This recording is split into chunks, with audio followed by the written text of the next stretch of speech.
umabot sa 5,594 na examinees ang matagumpay na nakapasa sa 2025 bar examination ayon ho yan sa anunsyo ng Korte Suprema. Sa kabuuan 11,425 examinees mula sa 13,193 rehistradong aplikante ang nakatapos ng 3 araw na pagsusulit na isinagawa noong September 7, 10, 14 at yan po'y sa 14 na testing center sa buong bansa.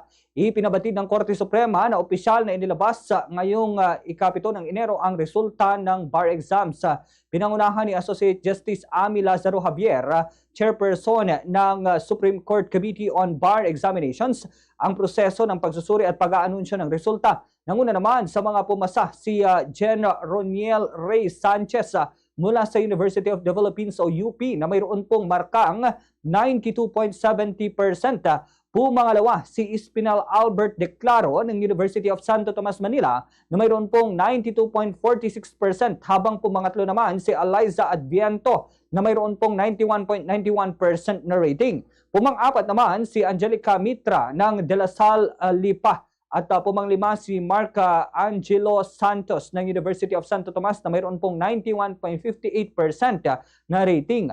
Nakatakdang ganapin sa ika-6 ng Pebrero 2026 ang oath-taking at pagpirma ng Roll of Attorneys ng mga bagong abogado. Itinuturing itong makasaysayan dahil ito ay may pinakamataas na bilang ng mga kandidato sa kasaysayan ng bar na umabot ho sa higit 11,000 examinees. Kasabay ng listahan ng mga pumasa, inilabas din ang tala ng mga top-notchers at top-performing schools. Ang mga bagong abogado ay nasang sasailalim naman sa clearance process at opisyal na panunumpa sa mga darating na linggo. Pakinggan ho natin, yun pong bahagi ng pahayag nito pong si Associate Justice Amy Lazaro Javier.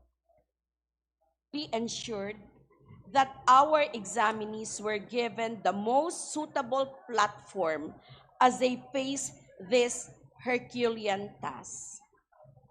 More than anything, I wanted the bar exams to be just and fair, both as a rigorous test for future lawyers and as a safeguard for the public, as the legal profession remains a public service.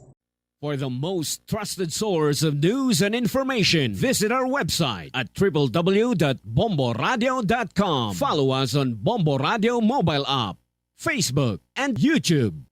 Like, share, and stay connected. Anytime, anywhere.